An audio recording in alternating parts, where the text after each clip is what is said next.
Premiumization is taking the spotlight in the consumer electronics market, even as global spending is expected to drop by $5.3 billion. Consumers are increasingly prioritizing value and quality, leading to a surge in demand for high-end appliances.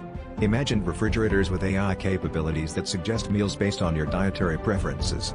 This shift is being embraced by major companies like Samsung, who are rolling out AI-enhanced home appliances to cater to this growing demand. This trend reflects a significant move towards premiumization, highlighting a consumer preference for innovation and superior functionality in their everyday electronics.